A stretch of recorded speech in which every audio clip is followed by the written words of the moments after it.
Hi, everybody. I'm Brittany Lewis, a breaking news reporter here at Forbes.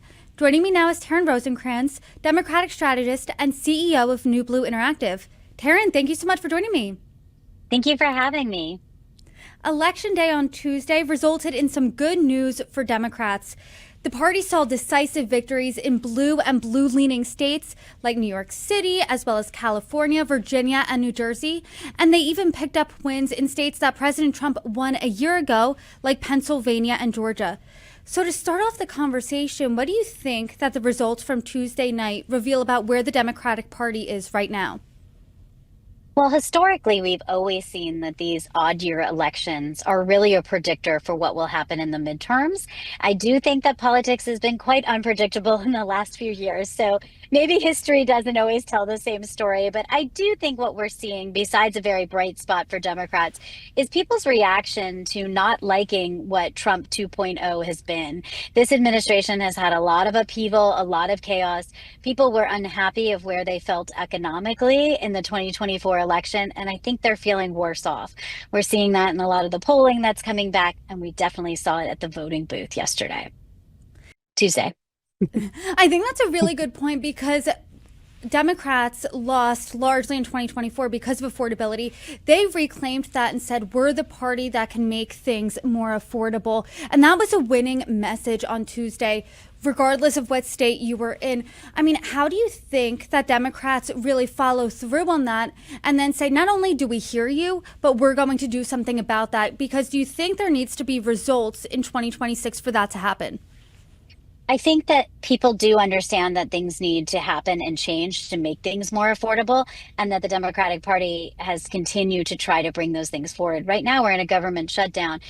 We've only ever been in a government shutdown during the Trump administration in the last 2 decades, but it's because we're seeing what's happening here is that they're fighting for healthcare premiums not to be raised. So they are trying very hard to make those results where we are saying, hey, no more, while you're building this big ballroom, and making all of these, cost decisions that don't feel like they are what we're looking for, and that's keeping healthcare costs down.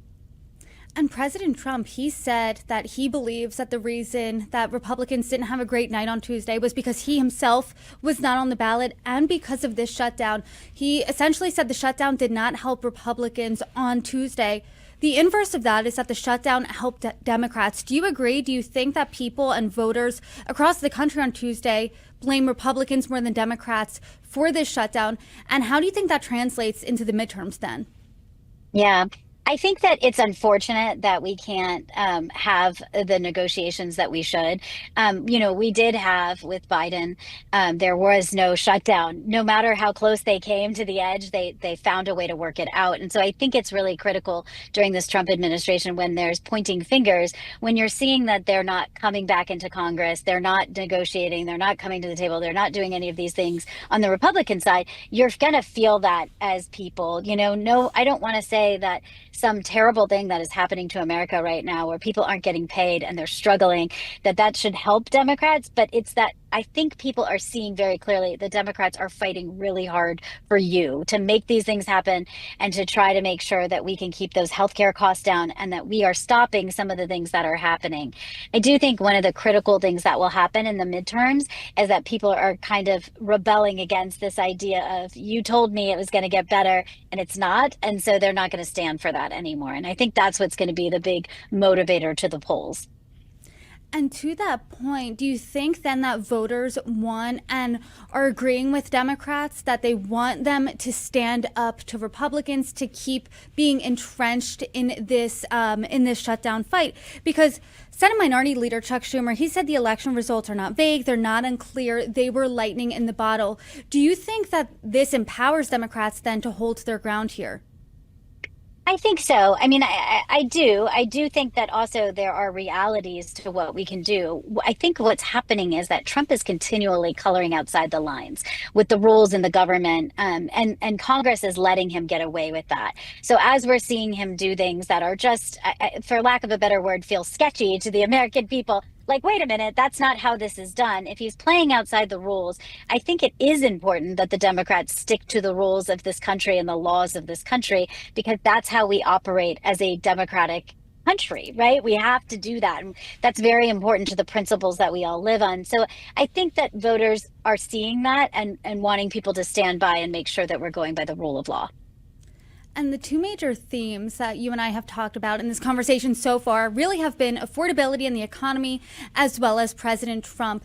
And it seems like those were the two big themes on election night. And Zohran Mamdani, he won the New York City mayoral race, and he focused his campaign largely on affordability. And essentially, he said to New Yorkers, hey, I see you and I hear you when it comes to you're saying things are too high, I can't afford to live, and I'm going to help you do that. And here's how X, Y, and Z, and named his policies that way. Then you see very different, more moderate Democrats in Virginia, as well as New Jersey. They won and ran a campaign where they said, hey, I'm not Trump. The candidate who I'm running against, though, is essentially an extension of Trump. What do you think is the winning message here? Focusing on the issues for Democrats, focusing on not being Trump, or is it depends on which race it is? Yeah, we're a big tent party and it's a big country, right? Like we want to have people who will represent the folks that are in their part of the country, their region, and who are understanding the needs of that particular thing. So I think what you saw in New York City isn't going to relate at all to states like Virginia and New Jersey or other places outside of the country. New York City, actually, which is very interesting in the first place, they had ranked choice voting. They've got multiple parties. We don't see that in a lot of other places. So it is hard to translate what happens in New York City to the rest of the world, particularly because we all know New York City is also, much to Trump's chagrin, one of the most progressive cities in the country as well. So you're going to see that that's going to be a very different needs and desires and wants of the community.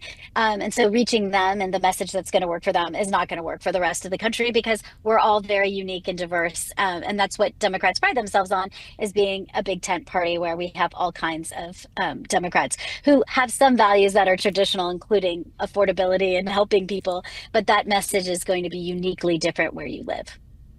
And to that point, Zohran Mamdani won. He's a democratic socialist, self-described, in New York City. I can't imagine that message really flying, perhaps in more purple states, more rural areas across this country. And what I've been hearing from Democrats, they say, hey, wins in Virginia, wins in New Jersey, the win in New York City, that shows just how big tent of a party we really are. We are. Are you concerned then? Because Republicans have said this could be a gift, the Mamdani win, to Republicans, because they could make him the poster child of the Democratic Party. Republicans can run next year saying, do you want socialism? No, then vote for us. Does that concern you at all? That has been a Republican talking point for years with Nancy Pelosi, who we just heard is stepping down. But they have gone after her a million times. San Francisco Democrat, do you want that? And now we get to say New York City socialist. I think that kind of claiming it actually cheapens the democratic process, right? Because it's about candidates and it's about the people who want to be the leader in your state, in your city, in your county. And if you're going to try to say that that person's like that person, we all know it's not true. And I think in particular, when you try to do that, the extreme of that is sort of people can see through it. I think it hasn't worked in the past. They've tried very hard with incumbents to tie them to someone like Nancy Pelosi or, with votes and that kind of thing. But generally, if you can get out your message and educate folks about what you really are doing or how you stand different between this person and that person, I think that is something that does not actually work in the end. And to that point, it seemed like if we were having this conversation this time last year, Democrats were a little bit lost in the wilderness after the 2024 loss, deciding, do we go more center? Do we go more left? Where do we go from here as a party? And it seems like they're starting to carve out that answer from those wins on Tuesday, right? It's that we can go on two paths and we still can be successful. What do you think then, knowing that and seeing what we learned on Tuesday night, what is the Democrats' message going forward into the next year and beyond? Well, I think that one of the big things that happened in the 2024 election was that there were things that were not being listened to, right? They weren't quite hearing what the American people wanted them to tell them about. And when you had a switch in the candidate like that in such a short period of time, the issues got dominated by what Trump decided were the issues versus being able to kind of promote the accomplishments of the previous administration, being able to talk about what they were going to do and how she was going to do that differently. If she had a full campaign to explain those things, it might have been a very different outcome. But you're talking about this truncated thing. So you're responding to this and you're doing this, and it's just not really enough time. And I think the American people didn't feel listened to because they were hearing and getting a lot of things thrown at them, and they just didn't really understand where we were. And I think now this is one of those things where people are coming and talking about, like, hey, we didn't leave you behind. We care very deeply about you, and here's what we would do to help. And I think that you're going to continue to see more of that. What is the Democratic Party about? Let me bring you back to that and tell you how we're going to help you, what policies we're going to help you, and what we're going to fight for you. And do you think that Democrats learned those lessons of 2024, then maybe having more of a cohesive message? And do you think, based on the past year, do they have any more lessons to learn? Oh, the thing about politics is, and I think I said this at the beginning, I'm like, history sometimes doesn't prove itself true. Like, right? Like, there's just having a new candidate with 100, I mean, there's like, this is not really what you would expect. That being said, I will say that I think there are so many more lessons learned. I think that you can learn a lesson and that it can be undone in moments where you're like, oh, wait, maybe I should have thought that way. But I do think that there is a very concerted effort of Democratic candidates nationwide to do things differently, to figure out what it is that we can do and what it is that we can make sure we're listening to hear, and to be out there and doing the right things. And I think there's a very big commitment to that. And so I do think you'll see change. I think we're seeing really great first-time candidates come online to run places, which is also very exciting. I think you're seeing a lot of incumbents that are retiring because there is new blood that's coming in that's really exciting and that fits and talks about these things and has the policy ideas and the energy to fight for them and really make them happen. And I think that's an exciting time, but there is definitely a commitment to all of that. And to your point at the beginning, I think the only thing that's really certain in politics is just how fast everything can change, and that nothing is really certain. I think that's the only thing we can say as fact for sure. But you did hint at this earlier, but this morning, Nancy Pelosi, she was the first and only woman to serve as House Speaker. She announced that she's not seeking reelection. What do you think this means for the Democratic Party? What does this indicate to you about its future? And perhaps, do you have anything to share about her legacy? Yeah, I worked for Nancy Pelosi for many, many years, over a decade, I would say. And so I do feel very strongly. I mean, there were probably no more real tears than the day that she did take office as Speaker of the House, because what a momentous moment. And I had a young daughter at the time. She's now in high school, but, it was a huge deal to us to be able to be a part of that. I will say, I will really, really think that the most important thing we can take away from this is that she was someone who has had a very long legacy, has fought very hard. She had stepped aside from the leader position. And I think that it's important that we realize, because of those things, I really want to make sure that we can have new leaders step in. And that was sort of her thought process. And I think that's right. She is very much has good faith and, Jeffries. And I think that he has proven that he's been able to bring the party together. And so I think it's times when you're like, even though the world feels very crumbling and there's lots going on, I think she feels good about the direction that folks are taking. And it's time, it's really time for her to be able to step back. And I think that that's a conversation that's been happening nationally, right? The old guard of the Democrats leaving, new guard stepping in. And then when you think of this bench that Democrats have, I mean, it's just so vastly different. Now that you have people and leaders like Mamdani, you see Pete Buttigieg, Gavin Newsom. I mean, they are all such different Democrats. What do you think of this new guard? And is there anyone, as a Democratic strategist, that you have your eye out on? Oh, that's a great question. I truthfully believe in the big tent party idea. So I think we've gone back to it a little bit. I think maybe what had happened is that people felt pushed out of the tent. And so we needed to make it a little bigger to make people understand that they were still a place and a home for them in this party. And so that's why you're seeing this diversity in leaders, I think, and some of the old guard stepping back, because we need to make the tent a little bigger because the country and everything about it has changed so much that even our demographics in areas where we may have thought something was suddenly solidly blue has become purple or even red in some cases, right? So I think it was really really much that time that we are ready for and we're doing. Is there anyone I'm keeping an eye on? I think there are so many folks that you can see that are coming up. There's a lot of exciting people.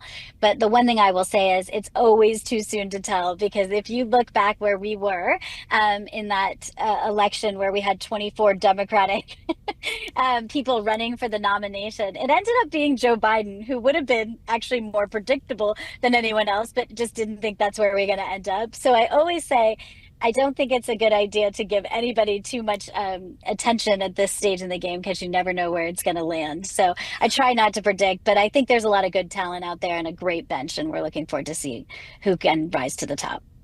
And to that point, I mean, it feels like just yesterday, but it was a year ago that Democrats were waking up today after Kamala Harris did lose, President Trump was reelected.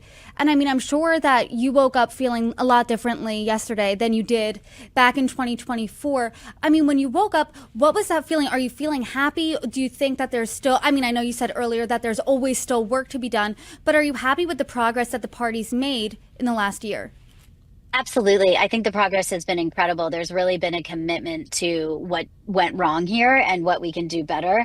And you don't always see that. I do feel like in 2005, there was a real reckoning, and that is what helped them to take back the House in 2006 and the Senate. And you saw what was happening and how people were changing after the 2004 election. So it seems like a really long time ago, but it is important to note, because those changes had to happen in order for us to make the progress we wanted. I think you saw it again after 2010, right? We knew what had gone wrong. So you do need these awakenings, these reckonings to figure out what you do next. And I was very appreciative of the fact that there was a lot of thoughtfulness that went into, hey, we know there were a lot of obstacles against us in the last race, but really we need to look beyond just making those as excuses and really figure out what we can do differently as a party. And I was even talking to a Republican strategist yesterday, and he said, this is good for anyone who believes in democracy, as we all should, because you're seeing the pendulum swing back just like it always does. And just like you and I have been saying, the only thing certain about politics is just how fast things change. And because things are probably going to be changing fast within the next year, I hope you can come back on and break them down with me. Taryn Rosenkranz, thank you so much for joining me. You're welcome back anytime.